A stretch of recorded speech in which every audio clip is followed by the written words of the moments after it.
Hello बच्चों, कैसे हैं। आज अपनी इस ऑनलाइन क्लास में जो कंपाउंड इंटरेस्ट का टॉपिक लेके आए हैं। सिंपल इंटरेस्ट हम पढ़ा चुके हैं, ठीक है। उसमें हम इंटरेस्ट के बारे में बता चुके हैं, इंटरेस्ट होता क्या था। अब हम कंपाउंड इंटरेस्ट में हमने उस जो अपने जो सिंपल इंटरेस्ट की जो हमने क्लास वीडियो बनाई थी ऑनलाइन वाली, उसमें बताया था कि कंपाउंड इंटरेस्ट और इंटरेस्ट में, सिंपल इंटरेस्ट में डिफरेंस क्या होता है। बता ही दिया था, फिर रिपीट कर दे रहे हैं कि मतलब डिफरेंस क्या होता है। सिंपल इंटरेस्ट में क्या होता था कि उसमें केवल प्रिंसिपल अमाउंट पर ही मतलब ब्याज कंटिन्यू लगता था। जैसे अगर 1 साल के लिए ब्याज ले रखा है सिंपल इंटरेस्ट के थ्रू, तो हर महीने जितना ब्याज पड़ रहा है, और 2 साल के लिए अगर ब्याज लिया है तो पहले साल जितना ब्याज पड़ा अगले साल भी ब्याज उतना ही पड़ेगा। जैसे देख लेते हैं, किसी ने 500 रुपया उधार लिया, ठीक है। प्रिंसिपल अमाउंट कितना है 500 रुपये का, और रेट ऑफ इंटरेस्ट कितना है 10% का, और टाइम कितना दे रखा है 2 साल का, 2 ईयर्स का, ठीक है। तो अगर एसआई की बात करें तो पहले से कितना होगा इसका 500 इंटू पहले साल कितना होगा 1 इंटू 10/100, ये कैंसिल हो गया, ये कैंसिल 50 रुपये, ठीक है। अगर नेक्स्ट ईयर भी बात करें एसआई 2, तो 500 इंटू 1 इंटू सॉरी ये 2 टाइम हो जाएगा 10/100, कैंसिल हो गया 50 है ना 100 रुपया, ठीक। अगर हम डायरेक्ट कैलकुलेट करें, अगर अलग अलग कैलकुलेट नहीं करते हैं साल का, मतलब सीधे कैलकुलेट कर लेते हैं अलग, पहले साल का इतना, पहले साल का, दूसरे साल का, दूसरे साल में भी एक ही साल हुआ तो यहाँ पर कितना होगा 85 आ जाएगा, ठीक। दोनों साल को मिला कितना हो जाएगा 100 रुपये। या तो हम डायरेक्ट कैलकुलेट कर लें, ऐसा टोटल 500 इंटू 2 इंटू 10/100, तो कितना हो जाएगा 100 रुपया, ठीक है। 2 साल का ब्याज हम डायरेक्ट कैलकुलेट करें तब भी इतना ही आ रहा है। अगर हम अलग अलग पहले साल का दूसरे साल करेंगे कैलकुलेट तो भी इतना, यानी हमने यहाँ पर ब्याज के ऊपर ब्याज नहीं लिया, क्योंकि अगले 1 साल बाद कितना हो जा रहा है उसका अगर हम। लेकिन कंपाउंड इंटरेस्ट में क्या होता है, इंटरेस्ट के ऊपर इंटरेस्ट लगता है। अगर सीआई की बात करें तो पहले साल में उसका ब्याज कितना पड़ा 50 पे पड़ा, तो पहले साल के अंत में ब्याज के साथ इकट्ठा ब्याज और मूलधन इकट्ठा कितना हो गया 550 रुपये होगा। तो अगले साल के लिए जो प्रिंसिपल अमाउंट होगा, यानी इस तरह कैलकुलेट कर लेते हैं, दिखा देते हैं भाई। पहले साल की बात करें, ठीक है, तो पहले साल के लिए प्रिंसिपल अमाउंट कितना है 500, ठीक। और तो उसमें पहले साल के लिए ब्याज कितना बना आपका, पहले साल के लिए इंटरेस्ट बना है 500 इंटू 1 इंटू 10/100, यानी 50 पे इंटरेस्ट बना। फिर अब जो नेक्स्ट ईयर की शुरुआत हो रहा है, नेक्स्ट ईयर, तो नेक्स्ट ईयर में के जो दूसरा ईयर का जो होगा, नेक्स्ट ईयर में कितना मतलब हो गया, एक तो 500 रुपये उधार था ही, प्लस 50 रुपये का उधार और ऐड हो गया। 5 रुपये उधार था, मतलब साल के अंत में, पहले साल, प्रथम साल के अंत में, प्रथम वर्ष के अंत में। उसके बाद कितना उधार इकट्ठे, 500 रुपये उधार था ही था, और प्लस 50 रुपये का उधार और हो गया। तो कंडीशन, क्योंकि उस पर चक्रवृद्धि ब्याज के जो समझौता हुआ था चक्रवृद्धि ब्याज का हुआ था, तो मैंने उसे नेक्स्ट ईयर यानी दूसरे साल इसे इस पर भी इंटरेस्ट देना पड़ेगा, इस पर भी इंटरेस्ट देना पड़ेगा। तो इस पर इंटरेस्ट कितना हुआ 1 साल का 50 रुपये, और 50 रुपये का भी एक दूसरे साल में 1 साल का कितना इंटरेस्ट बना 5 रुपये, ठीक है। तो यहाँ पर कितना 50 रुपये, तो इंटरेस्ट कितना बना उसका पूरा, एक ये बना, प्लस ये क्या कहते हैं ये बना, यानी 50 प्लस 5, ये देखो प्रिंसिपल अमाउंट का इंटरेस्ट बना 2 साल का। और ये क्योंकि इंटरेस्ट जब क्रिएट हो जाता है तब ब्याज लगना शुरू होता है, तो पहले साल जो इंटरेस्ट कैलकुलेट होता है यहाँ केवल एक ही साल का ब्याज इंटरेस्ट पर लगा, ठीक है। तो ये आपका क्या हो गया, ये पहले साल का प्रिंसिपल अमाउंट पर इंटरेस्ट, दूसरे साल पर इंटरेस्ट का पता, और जो पहले साल जो क्रिएट हो चुका था, पहले साल जो 50 पे क्रिएट हुआ इंटरेस्ट, उस पर नेक्स्ट ईयर जो ब्याज लगा है 5 पे लगा है। तो टोटल ब्याज कितना बना इसका 100 105 जबकि SI की बात कर रहे थे तो उसमें केवल 100 रुपये का ब्याज लगा था, इसमें 105 रुपये का ब्याज लगा था। अगर इसे फार्मूले से भी कैलकुलेट कर लेंगे तो भी आ जाएगा। देखिए फार्मूले से भी कैलकुलेट करके देख लेते हैं कैसे आता है।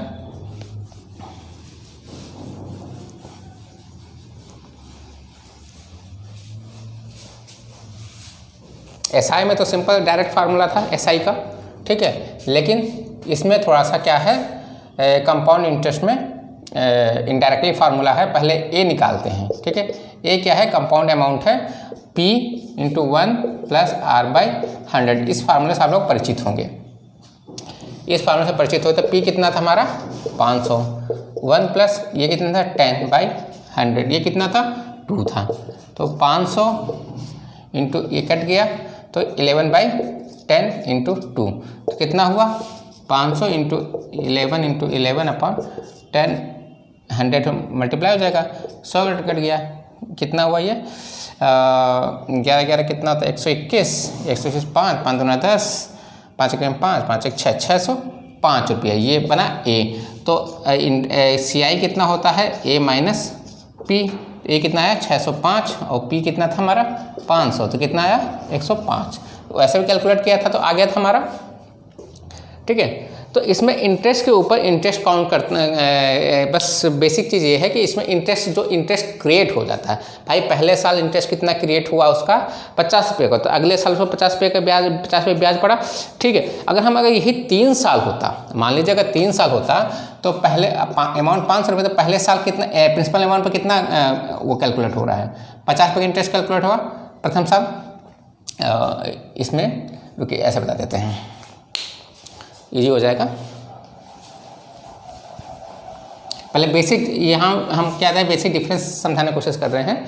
देखिए प्रिंसिपल अमाउंट पर जो इंटरेस्ट है और इंटरेस्ट पर इंटरेस्ट जो है, तो प्रथम वर्ष के अंत में कितना PI पे कितना लगा इंटरेस्ट 50 पे लगा। यहाँ पर भाई इंटरेस्ट कुछ था ही नहीं तो किस पे लगेगा, ठीक है। तो अब दूसरे वर्ष के अंत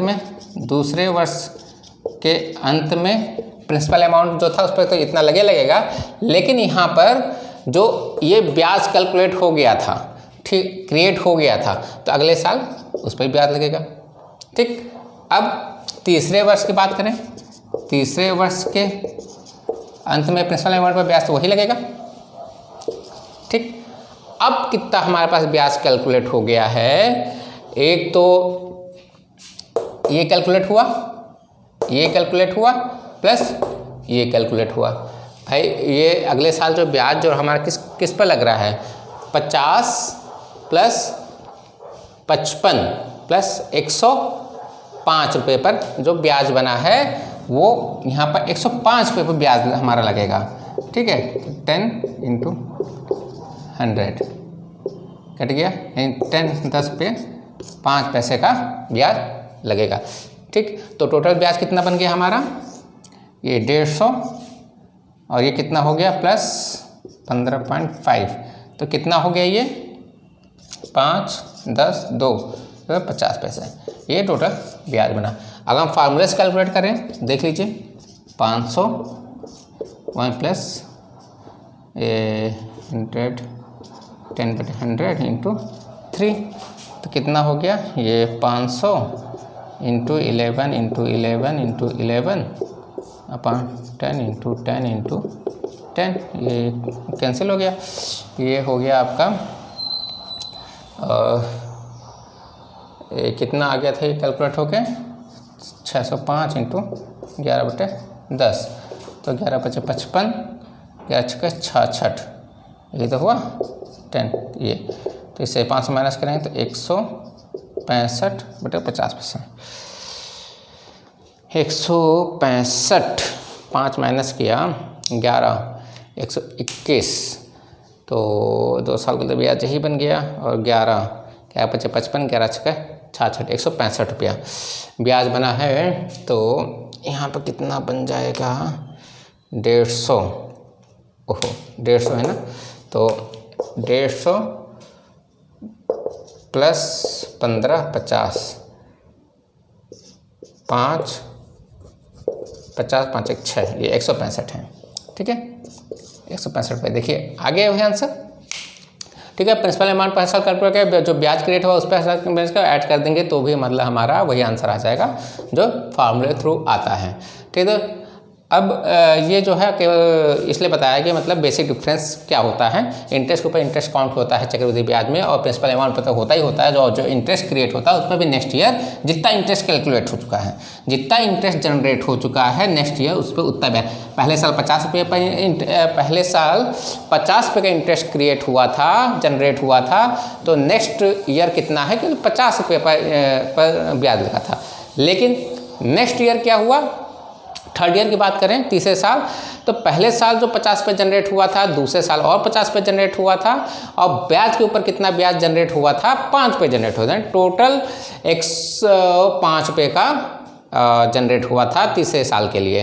तो तीसरे साल में हमने 105 रुपये पर मतलब ब्याज लगाया, और जो प्रिंसिपल अमाउंट पर जो 50 पे लगना था वो तो लग ही रहा था। प्रिंसिपल अमाउंट पर जो अमाउंट हर साल जो लग रहा है वो लग ही रहा है, और जो हर साल जो इंटरेस्ट जनरेट हो रहा है नेक्स्ट ईयर जुड़ के लग रहा है। भाई 2 साल, भाई पहले साल के 50 पे जनरेट हुआ तो दूसरे साल में केवल 50 पे ब्याज लगा।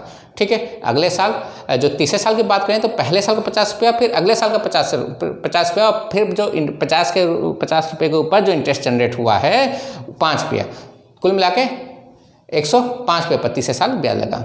ठीक, उसी तरह क्या कहते हैं, एक चौथे साल की बात करेंगे तो 50 रुपये जो प्रिंसिपल अमाउंट में जनरेट हुआ है, और 105 रुपये पर जो जनरेट हुआ है उसका ब्याज चौथे साल लगेगा। ठीक, अब हम आ जाते हैं, ये तो डिफरेंस हो गया। ठीक है, और अब जो मेन फार्मूला जो हम लोग पढ़ते रहते हैं उस पर बात करते हैं, उसको थोड़ा सा उसका ऑपरेशन कर लेते हैं। इस मेन फार्मूले का अगर ऑपरेशन कर लेंगे उसका तो क्या कहते हैं ज़्यादा मतलब फार्मूला भी हमको याद, क्योंकि एक तो CI का फार्मूला याद करना भी, क्योंकि SI का फार्मूला तो थोड़ा इजी होता है याद करना, लेकिन CI का फार्मूला अगर आप कंटिन्यू प्रैक्टिस में तो याद रहेगा, अदरवाइज याद नहीं रहता है। तो अगर हम इसको ऑपरेट कर लें, ठीक है, तो फिर देखते हैं कि कैसे मतलब थोड़ा इजी हो जाएगा याद करने के लिए। देखिए, इसका चक्रवृद्धि ब्याज का मतलब ये एक जो होता है कंपाउंड अमाउंट होता है, P क्या होता है आपका प्रिंसिपल अमाउंट, और R बाई यही तो फार्मूला होता है बाई N। ठीक है, N क्या है, नंबर ऑफ द ईयर्स, और R क्या है, rate of interest. Rate of interest हम सिंपल इंटरेस्ट में पढ़ा चुके हैं कि रेट ऑफ इंटरेस्ट क्या होता है, एक प्रकार का कंडीशन होता है। ठीक है, कि मतलब ये रेट ऑफ परसेंट जो R है पर एनम भी दिया जा सकता है, पर हाफ ईयरली भी दिया, मंथली भी दिया जा सकता है, बाई मंथली भी दिया जा सकता है, क्वार्टरली भी दिया जा सकता है। वो मतलब जो हम कंडीशन तय करते हैं मतलब उधार देने वाले के लिए और उधार देने वाला उधार लेने वाले के बीच में जो कंडीशन तय करते हैं उसके बिहाफ पर ही इंटरेस्ट चार्ज किया जाता है। ठीक है, तो जनरली हम लोग क्या कहते हैं पर एनम ही लेते हैं। क्वेश्चन में आपको पर एनम, कुछ क्वेश्चन जब टेक्निकल फंसाना होता है तो क्वार्टरली या हाफ ईयरली कर लिया जाता है या मंथली कर लिया जाता है। ठीक है, तो वो भी हम बता देंगे। पहले तो इसको ऑपरेशन कर लेते हैं। ये वैसे CI होता क्या है, A माइनस P। अगर आपको A पता चल गया तो CI आपका ईजिली कैलकुलेट हो जाएगा। तो अब इसको देखिए क्या होता है, ये इसे हम कोई नंबर ले लेते हैं। ठीक है, n इक्वल टू 4 ले लेते हैं, n कुछ भी हो सकता है। तो A, तो ये इसको क्या हो गई, ये 1 plus R by 100, 1 plus R by 100, 1 plus R by 100, और 1 प्लस R बाई 4 बार है तो 4 बार लिख लिया हमने। ये तो सिंपल सा मैथमेटिक्स है। अब देखिए इस वाले पोर्शन को देखिए, पहला साल, दूसरा साल, तीसरा साल, चौथा साल। ठीक है, अगर इस वाले पोर्शन को हम देखें तो अगर हम इसको अलग लिख लेते हैं, P equal to 1 plus R by 100। ये क्या है, ये क्या है कि P प्लस PR बाई 100, 1 है तो भाई पहले साल के लिए तो 1 ही रहेगा ये टाइम। तो P प्लस R, तो ये क्या है जो नेक्स्ट प्रथम वर्ष के अंत में, ये प्रथम वर्ष के अंत में जो उधार था, उधार प्लस उस उधार प्लस उधार के ऊपर 1 वर्ष का ब्याज, इसका ब्याज। ये PR/100 क्या हो, एक साल, अगर एक साल के अगर SI की बात करें तो PR/100 होगा भाई, T आपका 1 हो गया तो PR/100 हुआ, तो एक साल का क्या हो गया, इंटरेस्ट ही तो हुआ। अब जो दूसरे वर्ष के लिए क्या करता है, प्रिंसिपल अमाउंट का काम करता है, ठीक है, दूसरे वर्ष के लिए प्रिंसिपल अमाउंट काम करता है। भाई पी पे तो ब्याज लगना है भाई, नेक्स्ट ईयर ब्याज कितने पे लगता है, प्रिंसिपल अमाउंट पे लगता है प्लस ब्याज पे भी लगता है, तो भाई ये तो पी है ही है, ठीक, और ये प्लस P/100, यानी नेक्स्ट ईयर कितने ब्याज लगेगा, पी पे प्लस जो इंटरेस्ट जनरेट हो, पहले साल का जनरेटेड इंटरेस्ट कितना है, ये है, तो ये इंटरेस्ट मतलब जनरेट हुआ, तो अब नेक्स्ट ईयर के लिए, सेकेंड ईयर के लिए जो प्रिंसिपल अमाउंट का काम क्या करेगा, ये पूरा अमाउंट प्रिंसिपल अमाउंट के लिए, नेक्स्ट ईयर के लिए प्रिंसिपल अमाउंट काम करेगा, ठीक। तो ये जो अमाउंट हो गया आपका नेक्स्ट ईयर, सेकेंड ईयर के लिए प्रिंसिपल अमाउंट काम करेगा, ठीक। फिर ये जो कैलकुलेट हो गया आएगा, ये कैलकुलेट नेक्स्ट ईयर के लिए प्रिंसिपल अमाउंट काम करेगा, फिर ये जो आएगा नेक्स्ट ईयर के लिए प्रिंसिपल अमाउंट काम करेगा, ठीक है। तो यानी इसमें क्या कहते हैं, प्रिंसिपल अमाउंट, इसमें देखिए कि ये P+R, ये कंटिन्यू प्रिंसिपल और इंटरेस्ट जो कंटिन्यू ऐड होता जा रहा है, जो नेक्स्ट ईयर के लिए क्या कर रहा है, प्रिंसिपल अमाउंट का काम कर रहा है। तो यानी इसमें P पर भी जनरेट हो जा रहा है और PR क्या कहते हैं, जो इंटरेस्ट जनरेट हो रहा है इससे पहले जितने इंटरेस्ट जनरेट हो चुके हैं सब उसमें ऑटोमेटिक कैलकुलेट हो जा रहे हैं, ठीक है। तो ये आपका फार्मूला क्या मिलकर आ रहा है, A = P1+R/100, ठीक, ये है मेन फार्मूला आपका। और उसके बाद सही हमने ये बता दिया कि भाई ये इस तरीके से ये वाला अमाउंट क्या है, नेक्स्ट ईयर के में जो लास्ट में जितना अमाउंट कैलकुलेट हो जाएगा, जो ये भाई ये क्या है, भाई जो सेकेंड ईयर में किस पे ब्याज लगेगा, भाई प्रिंसिपल अमाउंट पर भी लगना ही लगना है, और जो सेकेंड ईयर जो फर्स्ट ईयर में जितना इंटरेस्ट जनरेट हो चुका उस पर भी लगना है। तो नेक्स्ट ईयर के लिए जो सेकेंड ईयर के लिए कितने अमाउंट पर जनरेट, तो P लगेगा प्लस P जो इंटरेस्ट जनरेट हुआ है वो, तो P और जनरेटेड इंटरेस्ट ये, यानी इस पर ब्याज लगना, इस पर, तो नेक्स्ट ईयर के लिए प्रिंसिपल अमाउंट क्या हुआ, ये बन गया। तो ये आपका ये कंटिन्यू साइकिल इसकी चलती रहेगा, पाँचवें तो पाँच तो चार, ये पूरा 4 में 5वें के लिए प्रिंसिपल अमाउंट हो जाएगा। तो इसलिए ये फार्मूला क्या बन के आता है आपका, ये PR1+R/100 एन इसलिए लिखा गया है।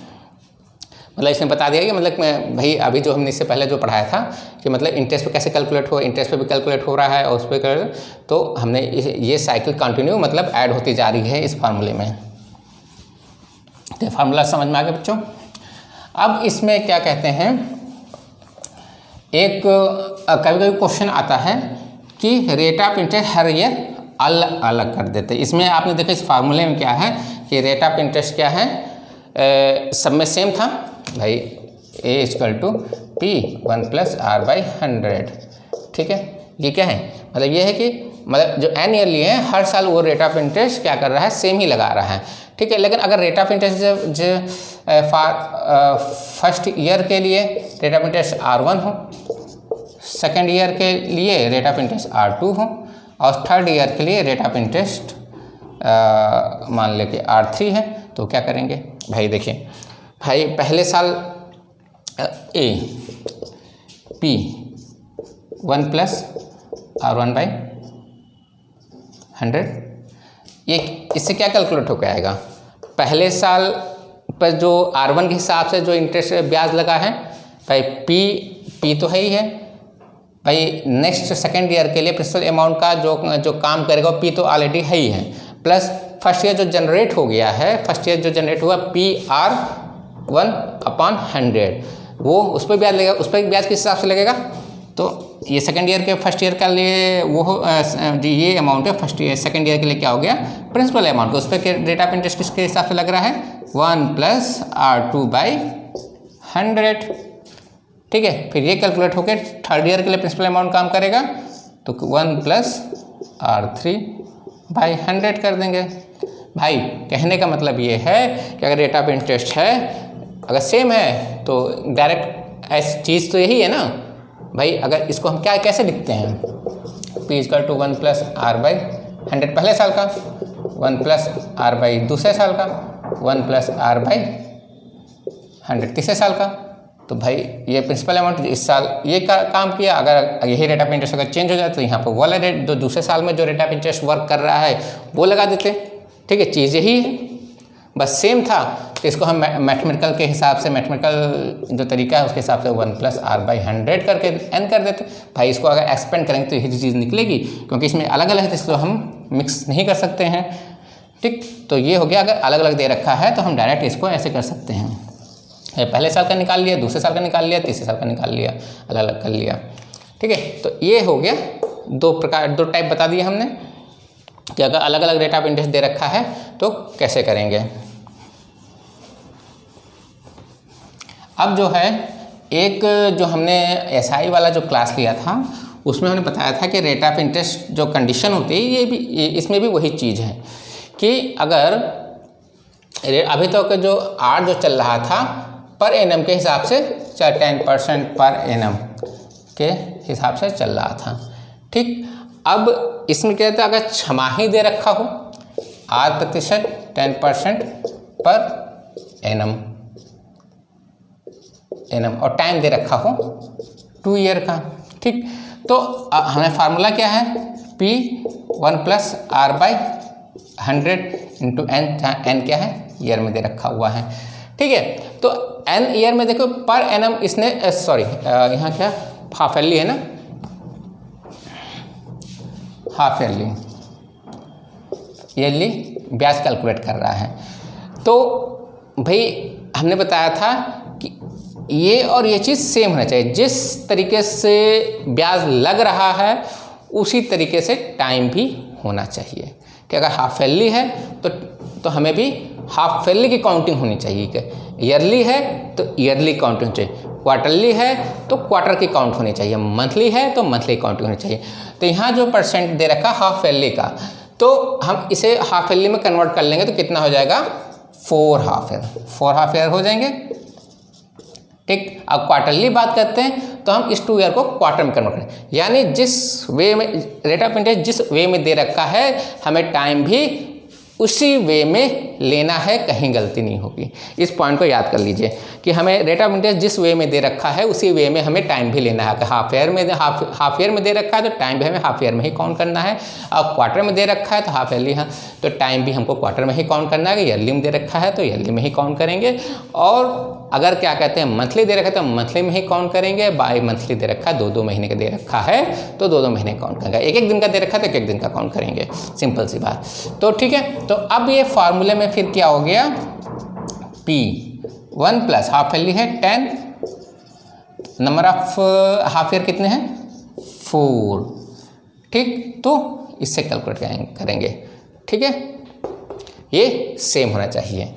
तो ये समझ में आ गया कि अगर अलग अलग दे रखा है टाइम और रेट ऑफ इंटरेस्ट का जो कंडीशन है अलग अलग दे रखा है तो उसे हम सेम करेंगे तभी आंसर आएगा। एक पॉइंट 2 हो गया। देखिए पहला पॉइंट जो बेसिक फार्मूला था, फिर दूसरे पॉइंट में हमने क्या पढ़ा है कि अगर रेट ऑफ इंटरेस्ट अलग अलग दे रखे हैं। तीसरे में क्या है कि अगर ये और ये अलग दे रखा है तो सेम करेंगे। ठीक है, तीसरा। अब क्वेश्चन जो आता है इसमें कभी कभी आता है कि जो वो रेट ऑफ इंटरेस्ट होता है, रेट ऑफ इंटरेस्ट नहीं सॉरी क्या कहते हैं, टाइम जो दे रखा होता है फ्रैक्शन में दे रखा होता है, तो उस कंडीशन में क्या करेंगे, चौथा टाइप हो जाएगा ये।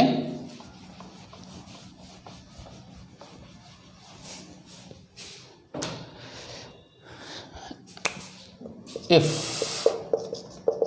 टाइम गिवन इन फ्रैक्शन, जैसे 4:1/2 और 4:3/5 ये चीज़। ठीक है, ईयर है।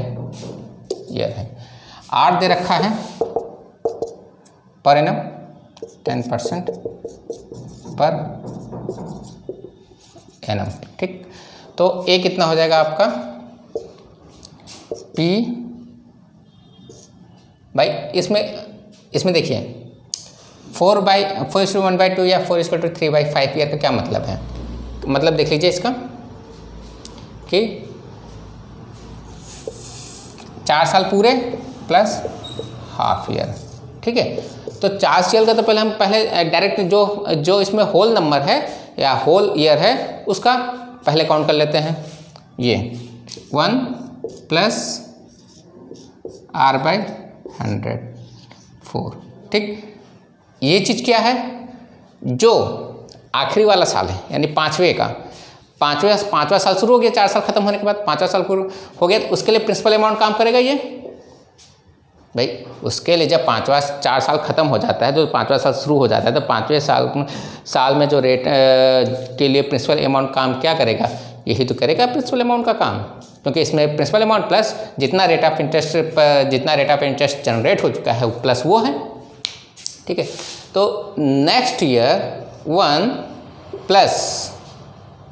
प्लस हाफ ईयर का लगना है, ठीक है। हाफ ईयर का लगना है तो कितना हो जाएगा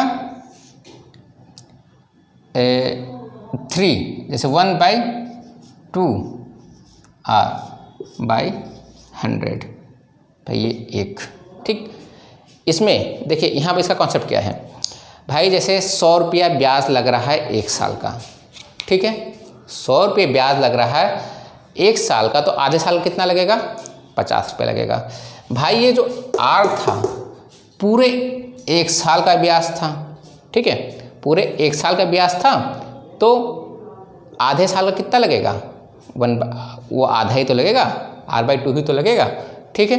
तो ये या 3/5 है तो 3/5 लग जाएगा, 3/5 ईयर का लग जाएगा, ठीक।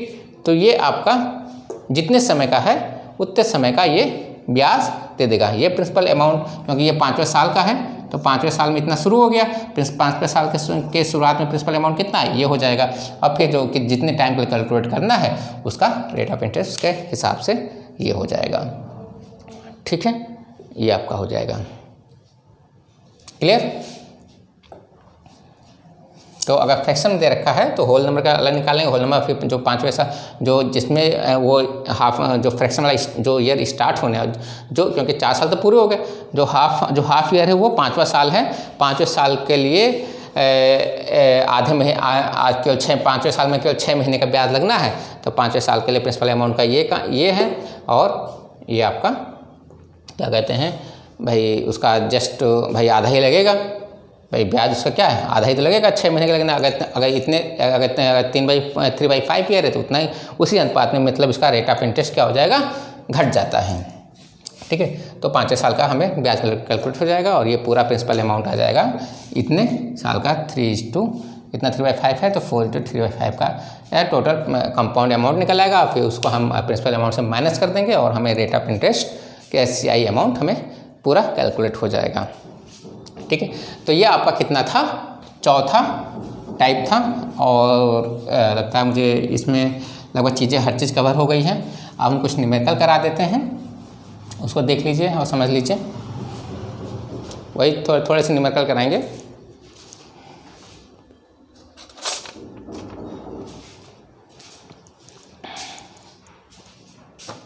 पहला क्वेश्चन नोट कर लेते हैं।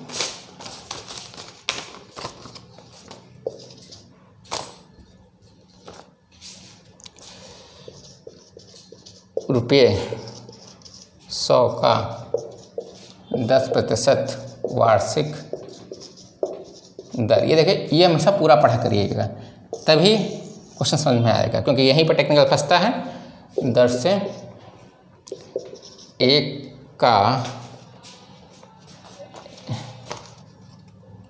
1 वर्ष का चक्रवृद्धि ब्याज ज्ञात करिए,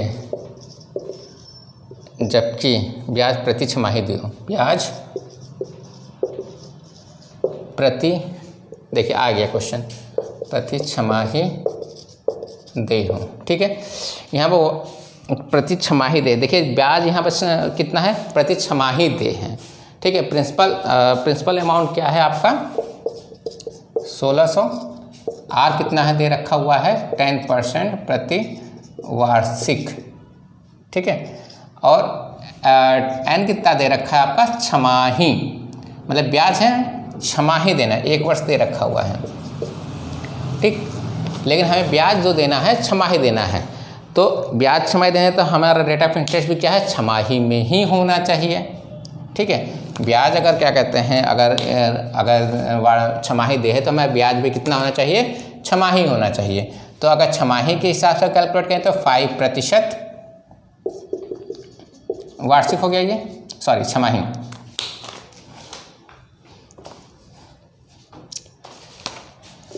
पाँच प्रतिशत छमाही ब्याज हो गया, ठीक। और इसमें 1 वर्ष में कितने छमाही हो गए, 2 छमाही, ठीक है। तो अब हमें इसका ब्याज कैलकुलेट करना है। तो फार्मूला क्या है, देखिए हमने दोनों सेम कर लिया। देखिए इसमें अंतर था, देखिए अंतर तो नहीं था, लेकिन इसने कंडीशन दे रखी थी कि जो ब्याज जो देना है छमाही देना है, ठीक है। यानी ब्याज जो कैलकुलेट हो रहा है वो हर छमाही कैलकुलेट हो रहा है, यानी हर छमाही में जो ब्याज कैलकुलेट हो रहा है उस पर भी ब्याज हमें नेक्स्ट छमाही पर देना पड़ रहा है। तो इसलिए हम इसको छमाही कर लिए हैं। ये 1600 × 1 प्लस कितना है 5, 100 × 2, तो कितना होगा 1600 ×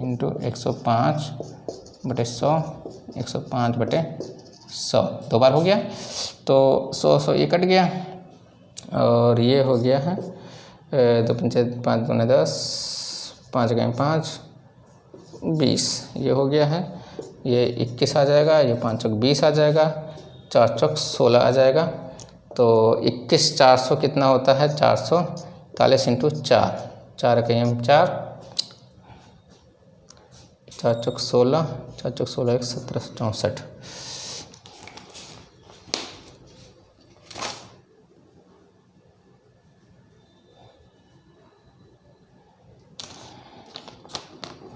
$1640, 1 वर्ष का आ गया, 2 छमाही हो गया है ये।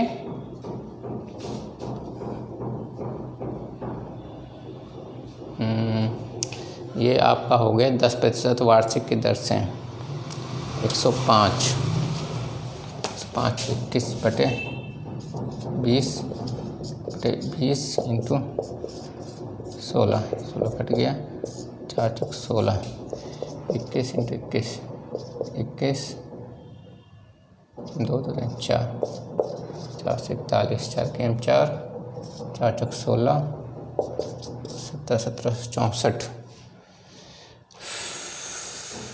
छमाही दे,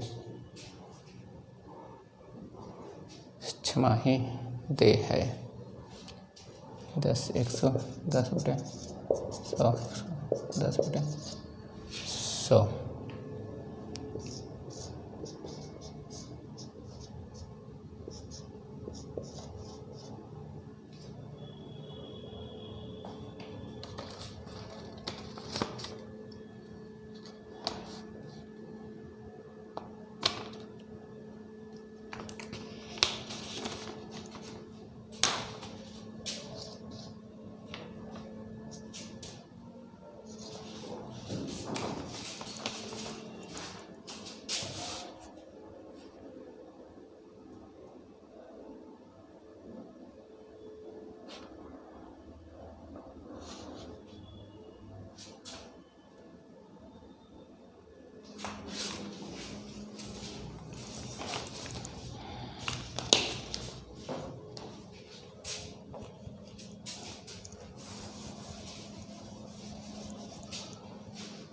$1764।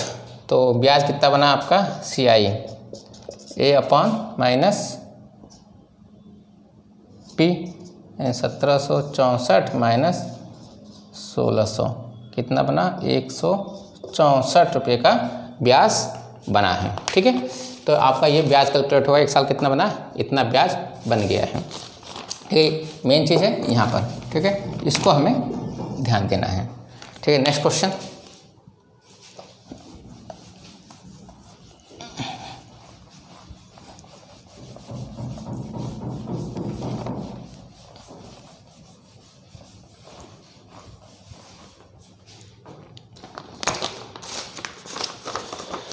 एक क्वेश्चन ये है, रुपये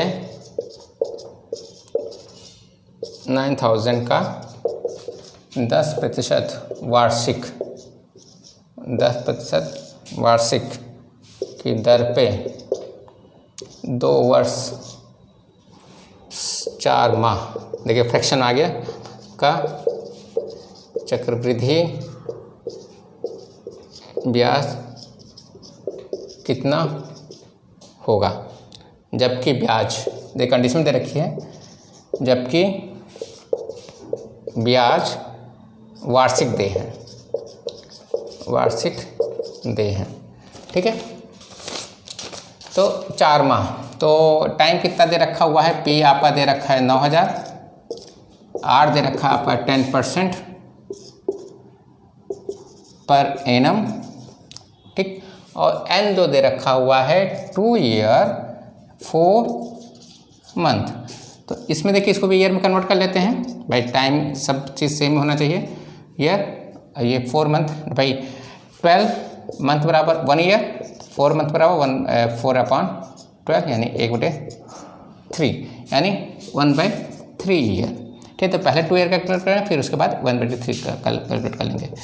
तो 9000 1 + 10 है, 10/100 2, और फिर ये अमाउंट क्या है, नेक्स्ट तीसरे साल के लिए क्या करेगा, 1/3 ईयर कैलकुलेट करेगा।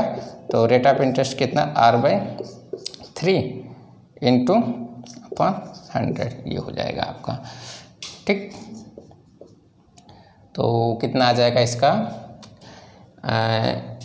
9000 इंटू 11/10, 11/10 आएगा, 11/10, और ये इतना आ जाएगा आपका आ जाएगा ये 10/3 हो जाएगा, तो यानी 10/3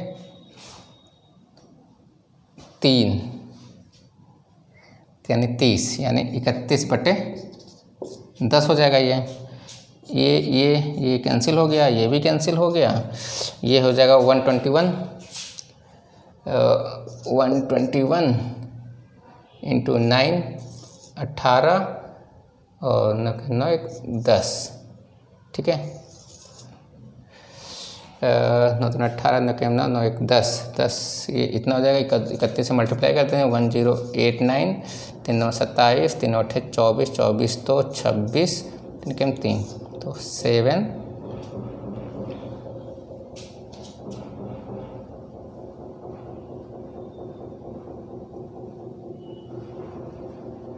7 8 7 15 8 7 15 5 6 7 3 3 33,000। कितना आ गया भाई,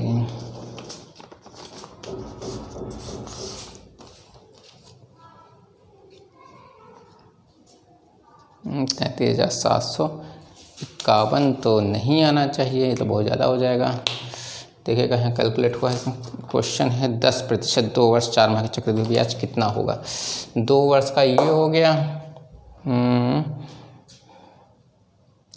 ये कितना हो जाएगा, 110/300 करके 31/30, अच्छा सॉरी 31/30 है, ये यहाँ मिस्टेक हो गया है।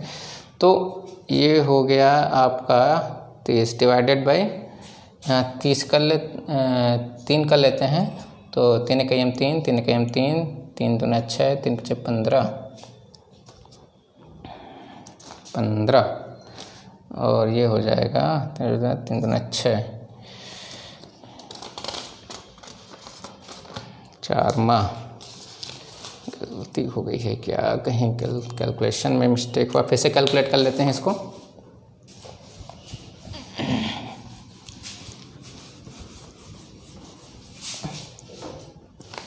पी कितना आपका है 9000, आर दे रखा पर 10% पर एनम, और जो समय दे रखा है n = 2 ईयर 2 होल ईयर दे रखा है, और प्लस 12/4 1/3 ईयर ये दे रखा फ्रैक्शन में, तो 4 माह का है।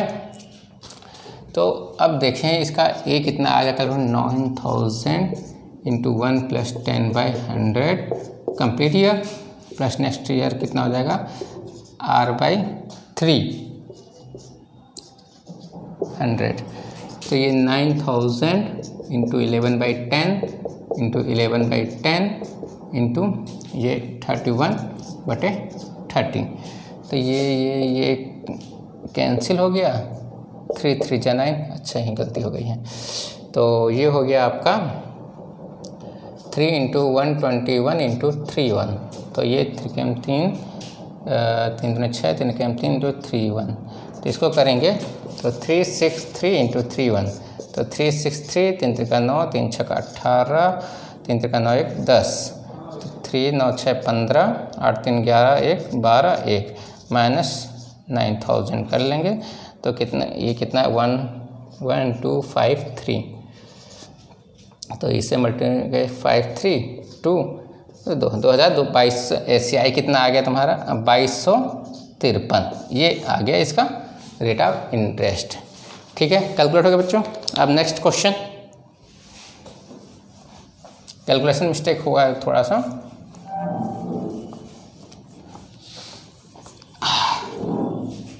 दो क्वेश्चन और करा देते हैं, 4 क्वेश्चन इसके। 4 क्वेश्चन मतलब पूरा टॉपिक टाइप ऑफ क्वेश्चन हमने ख़त्म करने की कोशिश किया है। ये किसी धन का 12% वार्षिक दर पर 2 वर्ष चक्रवृद्धि ब्याज तथा साधारण ब्याज का अंतर कितना है 180 रुपये है। मूलधन ज्ञात करिए। पी फाइंड आउट करना है। यहाँ पर CI और SI का अंतर कितना दे रखा है 180 दे रखा हुआ है। ठीक है, रेट ऑफ इंटरेस्ट दे रखा है 12% पर एनम। ठीक है, तो हमें मूलधन ज्ञात करना है। टाइम कितना दे रखा हुआ है 2 ईयर का। भाई आप जानते हैं कि ये कितना हो जाएगा P 1 + 12 है 12/100 इंटू 2। और इससे कितना कैलकुलेट होकर आया है P आपका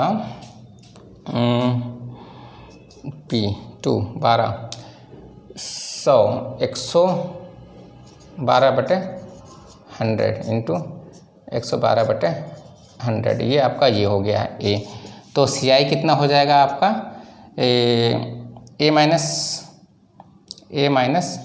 P।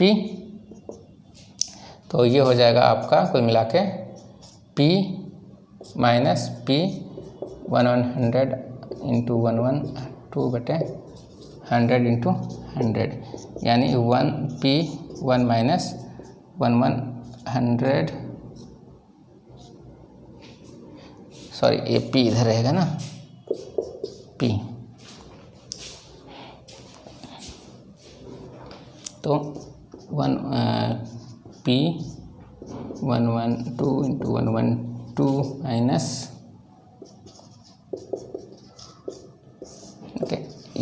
ये हो गया आपका CI। और SI क्या हो जाएगा आपका P इंटू 2 इंटू 12/100। ये SI हो गया। और CI और SI का डिफरेंस कितना दे रखा है 180 दे रखा हुआ है।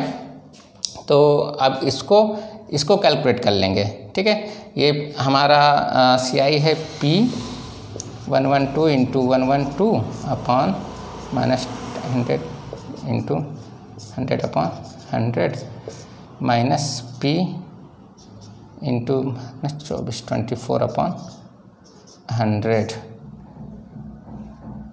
Equal to 180। इसको इरेज कर देते हैं।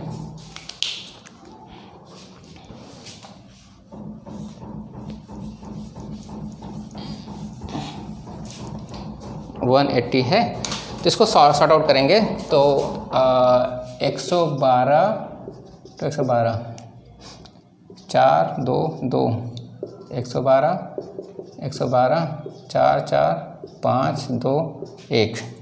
तो कितना आ जाएगा आपका P 12544 इंटू 10,000 बटे 10,000 minus P 24P upon 100 equal to 180। इसको सॉर्ट आउट करेंगे तो कितना आ जाएगा 2544 बटे 10,000 2544P बटे 24 अपॉन 100 इक्वल टू 180। तो P इसे कॉमन आ जाएगा आपका, और इसमें जो कैलकुलेट करेंगे 2544 माइनस 24 बटे 10,000 इक्वल टू 180। इसको कैलकुलेट करेंगे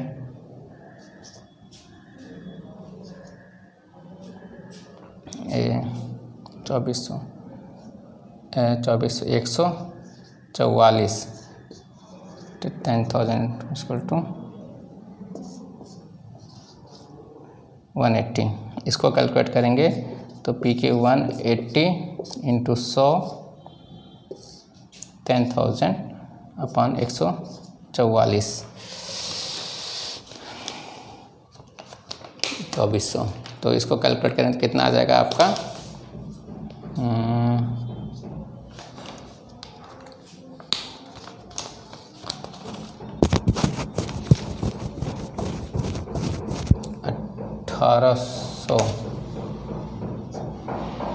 1844 है भाई। ये कितना आएगा 122 24 224 12 112 4 4 25 2 4 1 5 2 1 2 तो 10 आएगा, जब 25 से 44 आएगा। और ये 2400 है तो 2400 माइनस करेंगे इसको तो आ जाएगा आपका 144 आ जाएगा। और डिफरेंस कितना दे रखा है 180 डिफरेंस दे रखा है, तो 180 को माइनस डिवाइड कर देते हैं। 180 को डिवाइड करेंगे तो पहले तो 7 14 तो कितना हो जाएगा 9 0, फिर करेंगे 45, फिर कितना हो जाएगा 36, ठीक। तो 45 बटे 36 तो कितना हो जाएगा ये आपका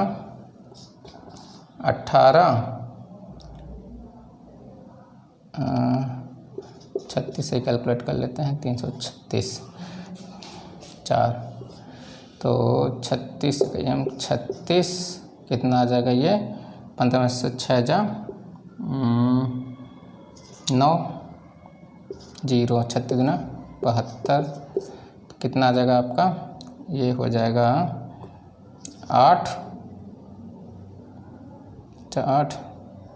1 फिर 0 36 5 36 5 15 3 25 यानी 12500 12,500 आपका आंसर, यानी P कितना आ गया आपका 12,500 का मूलधन रहेगा। This is your answer. Next question,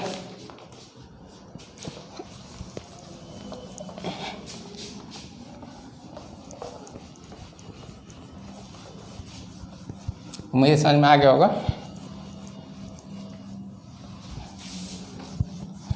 अगर कोई क्वेश्चन नहीं समझ में आता आप कमेंट बॉक्स में कमेंट कर सकते हैं। आखिरी क्वेश्चन है,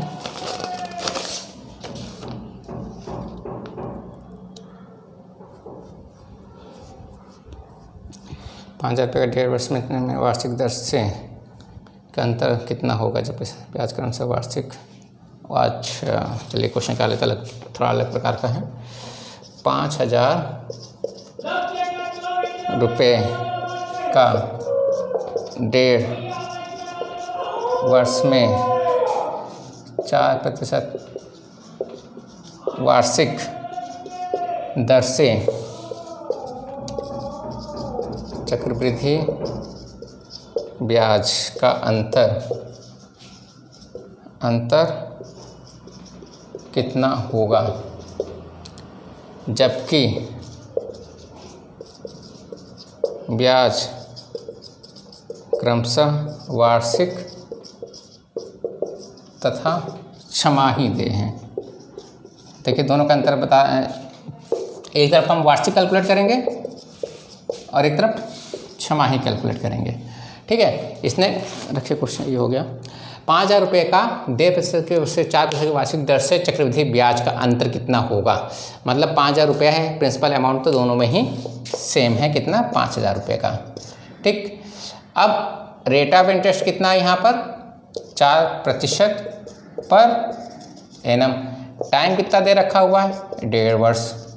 ठीक है, ठीक है। तो एक वार्षिकी ब्याज, एक अगर वार्षिक दे हो ब्याज तब, ठीक है, छमाही दे हो वार्षिक ब्याज, वार्षिक दे हो और ब्याज छमाही दे हो।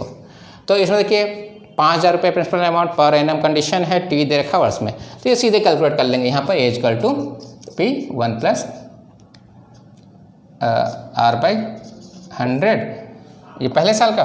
फिर दूसरे साल के लिए 1 प्लस R/2 फ्रैक्शन वाला लगा देंगे ये। और दूसरी इसमें देखिए क्या है कि ब्याज छमाही है, तो प्रिंसिपल अमाउंट तो सेम है, P equal to 5,000, R% 4% per annum दे रखा हुआ है, और जो टाइम दे रखा हुआ है यही 1.5 साल दे रखा हुआ है वर्ष।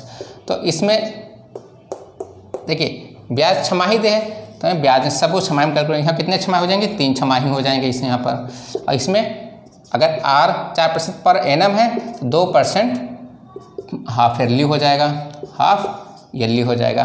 ठीक है, तो अब ये दोनों सेम हो गए, छमाही और हाफ ईयरली दोनों ही से rate of interest half yearly और ये दोनों सेम हो गया, छमाही हो गया, ये इसमें वार्षिक दोनों ही वार्षिक हैं। ठीक, तो इसको देख लेते हैं 5,000 ए इंटू 1 प्लस, यहाँ पूर्णांक है सारा टाइम, तो 2/100 इंटू 3 कैलकुलेट किया, 102/100 इंटू 102/100 इंटू 102/100, तीनों साल का है। 5,000 था, 2 ये कट गया, 1 इसमें कट गया, 5 दूना 10। ठीक है, 2 कैलकुलेट कर लिया, 2 पंजे 10, 2 1 51। ठीक है, इसको हम मल्टीप्लाई कर लेते हैं, 102 102 4 0 2 0 0 102 कितना हो 0 4 4 0 1 इंटू, अब 51 कर लेते हैं, 10404 और 5 चौक 20, 5 चौक 20, 5 1 5, 4 0 6 0 3 5, कितना हुआ अच्छा 53। तो ये हुआ आपका 53,06.04।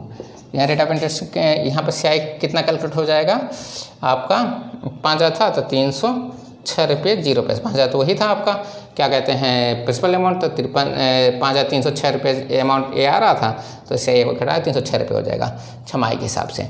अब इसमें देख लेते हैं कि P 5,000 तो 104/100 इंटू ये हो जाएगा 4 है तो 2% पर एनम छमाही का लग जाएगा, तो हो जाएगा 102/100।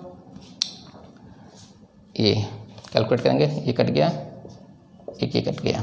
ठीक, अब 10 5 दूनी 10, ठीक है, ये हो गया 51। तो इसको हमने मल्टीप्लाई कर दिया, तो 104 5 चौक 20, 5 के 5 0 4 3 5, ये कितना आया 5304 क्या आ गया। तो CI कितना हो गया इसका वार्षिकी वाला 304। तो छमाही और तो वार्षिक छमाही, वार्षिकी और छमाही में अंतर कितना आ गया है 6 रुपया 0 पैसे। छमाही में हमें 6 रुपये ज़्यादा पैसा पे करना पड़ रहा था।